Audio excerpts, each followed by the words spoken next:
Personal Story segment tonight. The head of the Black Chamber of Commerce, Harry Alford, was testifying before a Senate hearing about the economics of President Obama's clean energy policy, cap and trade, things like that.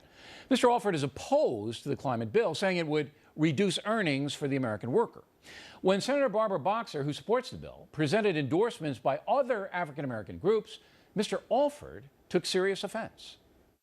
We'll quote John Grant, who is the CEO of 100 Black Men of Atlanta, quote, "Clean energy is the key that will unlock millions of jobs, and the NAACP's support is vital to ensuring that those jobs help to rebuild urban areas." So clearly there's a diversity. Madam Chair, that is condescending to me. I'm the National Black Chamber of Commerce, and you're trying to put up some other black group if this gentleman, against me. If this gentleman were here, he would be proud that he was being quoted. He should have been invited. Just as he would be proud. It is condescending to me. Just so you know, he would be proud that you were here. He's proud, I'm sure, that I am quoting him. All that's condescending, and I don't like it. It's racial. I don't like it. Excuse me, I take offense to it. Okay. As an African American and a veteran of this country, I take offense to that. Offense at the fact that I would quote. You're quoting some other black man. Why don't you quote some other Asian or somebody? Well, you are being racial here.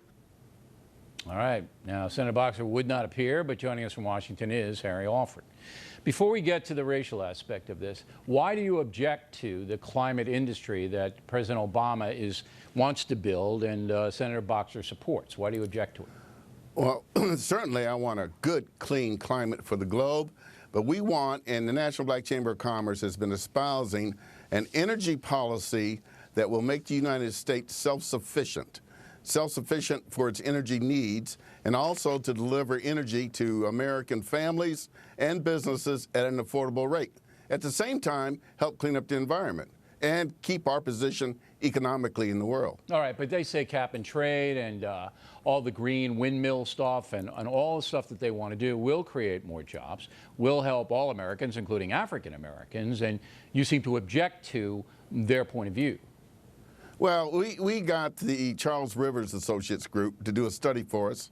They're a very reputable group, and it showed that in the end, if this cap and trade hustle were to be delivered to the American people, in the end, we would have 2.3 million less jobs than we do now. It does not make sense to have less jobs, higher cost of energy, and still the world is in the same predicament. All right, so your position kind of mirrors my position. It's interesting. Now, you're not an ideological group, the Chamber of Commerce, right? I mean, you're just a business group. Nonpartisan, not-for-profit. Okay. We espouse capitalism and entrepreneurship. Okay. So now you're presenting your objection, which I think is an absolutely valid objection. To the cap and trade, you call it a hustle. I call it cap and con. So we're pretty much on the same page. And Boxer, in order to debate you, puts up the NAACP, a liberal group, who thinks that cap and trade and the other green industries is just terrific. Now, you say that's a racial deal. Explain that further. Well, first of all, the NAACP had a resolution saying they're for a better environment. I'm for a better environment. I'm sure Bill O'Reilly's for a better environment. Absolutely. It did not address cap and trade. It did not address the Waxman-Markey bill. And her, with her usual embellishments, is trying to make this seem like it was something supporting the Waxman-Markey bill. It was not.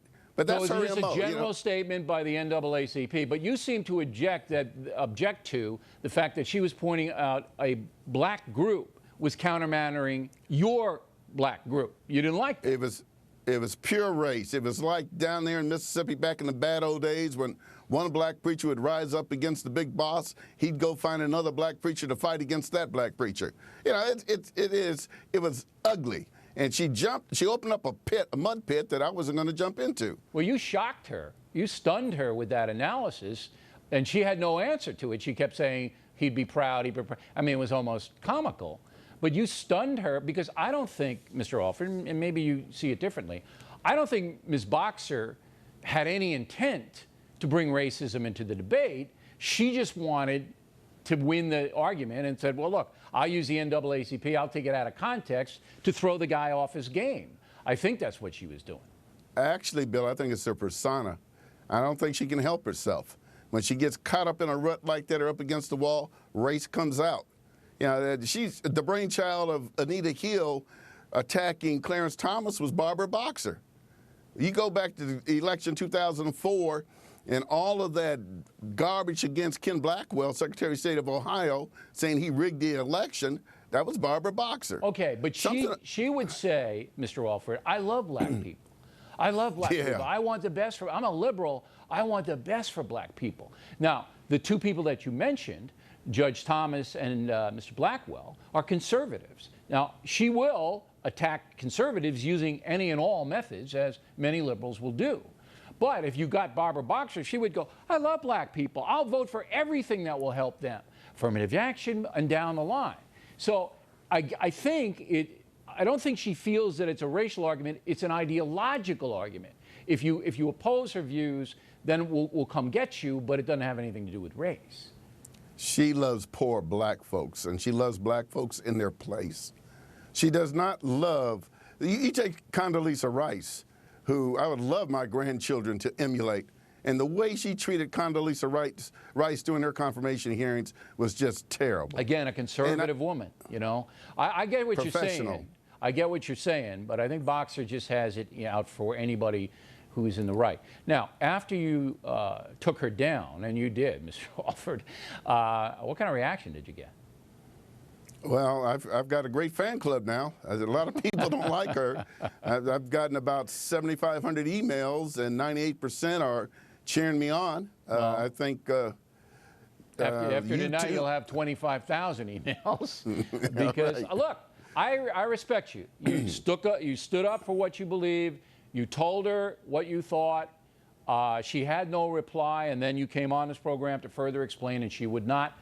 So I think that everybody knows what's going on here, Mr. Alford, and we appreciate you coming on very much tonight. Thank you, Bill.